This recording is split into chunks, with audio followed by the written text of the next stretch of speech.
It wasn't just Cypher. Back in the Caribbean, every eye in the world was turned on us. A private army, just a bunch of guys with guns, in possession of a nuke? Why wouldn't they be uncomfortable? And that's why you made sure the inspection happened. Well, I thought our best move was to prove to the UN through the IAEA that we had no nuke. Of course, I was against us having it in the first place, but that was Snake's decision. The boss wasn't responsible. Well, don't get me wrong, I still believed in Snake. I thought I was making the best decision for all of us, that's all. I figured we should get a third party to exonerate us before proof of the nuke did get out. And who better to do that than an organization with international authority? So the truth is, you took it upon yourself to agree to an inspection arranged by the UN. Only the inspection was a ruse, and Cypher's strike force, XOF, showed up instead. I had no idea that would happen. Enough bullshit! Oh, sure, like I could have known. You know, I was just trying to prove our innocence to the world. What's wrong with that? We're not interested in the excuses you've thought up. The truth is objective. Just see it from my point of view. You led XOF to the control tower. They seized it, giving them complete control over the base. Moments later, they detonated C4 on the strut legs. Anyone who'd managed to survive was hunted down by the assault force and their choppers. You can't believe I did that on purpose. That was the end of Mother Base. But it wasn't the end for you. How can you... Look, think about it. I lost something too. I built Zeke and it got buried underwater. I am a victim. That raises the big questions. Why were you the only one spared? You got away without a scratch. Why did Strangelove leave the base on the eve of the inspection? You two were close.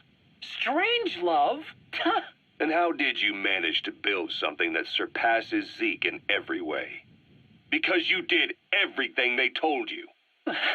You're the only one who didn't lose a thing. That is the truth. I was taken away against my will. Skullface forced me to do his research these past 9 years. He used me. I lost 9 years. 9 years. We all lost 9 years. It wasn't just you. I suppose blaming me makes you feel better, does it? But who's gonna give me back all the time I lost? You're not getting anything back. You're not a victim here, Emmerich. You're the perpetrator. I didn't know anything. Nobody can back that up. Yeah, all the evidence is at the bottom of the ocean. You know the hardest man to break? The type who's fooling himself. That takes time.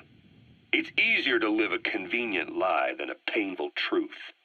Is that the piece you've chosen, Doc? I'm not lying. Of course.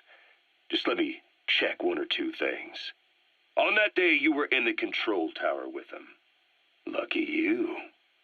That's how you got out unscathed. And you escaped on one of their choppers. Only you, right before the base went under. They had me blindfolded the whole time. I've never been so scared. The whole flight, I thought they'd kill me. But thinking of you kept me going. My comrades, all the way. And? There was a plane journey, then we traveled by road. When they finally took off the blindfold, I was in kind of a warehouse, on the floor. Afghanistan, it was that research lab. I couldn't believe they'd taken me halfway around the world. And soon enough, he came. Skullface. He's the one who's really behind that Mother Base attack. He forced me into that research. What kind of research? He told me to build a bipedal walking tank for the Soviet Union, like Peace Walker, a system that could fire an ICBM-class nuclear weapon. That's how the Sahelanthropus project got started. Sahelanthropus. Those AI weapons I'd made in Costa Rica were like toys by comparison. A whole world apart from reptilian four-legged crawling and that ridiculous hunched-over bipedal waddling. My design evolved to the dawn of mankind, Sahelanthropus, the first steps towards humanity. An upright, bipedal weapon system. Originally, Sahelanthropus was going to be a manned weapons platform. I designed a cockpit in its head, and I planned to fill it with water as a buffering agent. Like how Paz modified Zeke for human control. Don't compare me to some amateur. I designed it for human control from the beginning. The problem was miniaturizing the posture control AI. You remember the reptile pod? The AI that controlled your unmanned weapons. Attaching it externally makes it vulnerable, so this time I wanted it beneath the armor. Meaning I had to make the AI smaller. I got it down to less than a tenth the size without any loss in computation speed. But it was still too big for the cockpit. There wasn't enough room for the pilot. If I made the head bigger, its body would have to be bigger to support it. Too big to be practical. In the end, human piloting was taken off the table. I tested a remote control system too, but there was the time lag and I wasn't satisfied with its precision either. Plus, it would be useless if the enemy jammed it.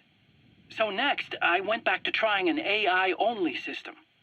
To do that, I had the AI pods recovered from Nicaragua. This was a hybrid AI, a combination of Peace Walker's reptile and mammal pods, the only AIs that had ever successfully operated an unmanned nuclear weapon system. Really? You'd need some help to get that working. Expert help. Did you work with someone? I worked alone. You did that yourself? That's the thing. The AI didn't pan out in the end either. But I did finally get Sahelanthropus walking by folding over its upper body to lower its center of gravity. The first upright bipedal locomotive weapon system in the history of mankind. I guess technically it falls into the anthropoid ape category. I don't see the benefit of having it stand taller. On terrain with significant differences in elevation like Afghanistan, you need a body that's vertically adaptable. That also lets it attack from long range while using mountain ridges for cover. So, making it walk upright was the most important factor in giving it superior height capability. As the name suggests, that was the whole point of Sahelanthropus. But I was being pushed for results. Having the AI mounted externally would have been the fastest way to get it working. I just needed more data so it could maintain its balance. But Skullface refused to wait. He dismissed the idea of AI control and took Sahelanthropus away from me before I could finish it. But it was walking when it came after you. That's just it. I don't understand how Skullface got it to move upright, without a pilot or an AI. And walking at that speed, too. It's beyond anything I could have imagined. This is like the Wright brothers making it to the moon. I'm just as clueless as you are. So this Sahelanthropus, where is it now? I have no idea. All my experiments took place at that cave. I've never seen it anywhere else. Besides, it's still just an incomplete prototype at this point, and nothing but a paper tiger. Even if it can walk, it's far from being a viable weapons platform. It wouldn't be useful in actual battle. Emmerich will remain here at Mother Base for now, but not as a member of Diamond Dogs. I still don't trust him. That work for you? Fine by me. He can't be allowed any contact with staff either. Yeah. A lot of the guys would love some payback for 9 years ago. We still need him alive. But we have to restrict his movements. He can only go where we tell him. And of course, the interrogations will continue. He worked for that skull bastard for nearly a decade. He still has more to tell us. How long are we going to press him? If our investigation shows he really had nothing to do with the attack, we'll reconsider his place here. But I don't expect that to happen. Remember that water tank-shaped object in Emmerich's lab in the Soviet base camp? The thing that started talking to you like a possessed answering machine? That was a pod built for housing the AI used to control unmanned weapons. You remember, back in '74 in Costa Rica. It was in those machines you fought there. They were designated Pupa, Chrysalis, Cocoon, and Basilisk, and each of them was fitted with an AI unit called a reptile pod. Emmerich created it. It mainly handled the machine's posture control and autonomous behavior. But the Basilisk, aka Peace Walker, also featured a second AI pod. That one was called the Mammal Pod, and it was created by Dr. Strangelove. She tried to recreate the boss's personality through the Mammal Pod, but you pulled out its memory boards. That's when it transferred its own functions to its reptile pod. Just like a human brain compensating for damage by using the remaining healthy parts. The result was a unique entity, a hybrid of the reptile and the mammal. It sank to the bottom of Lake Nicaragua with Peace Walker. But apparently they salvaged it and transported it to that lab. Don't let it deceive you, Snake. It may sound like the boss, but it has neither a personality nor a will. Like Emmerich says, it's just a machine.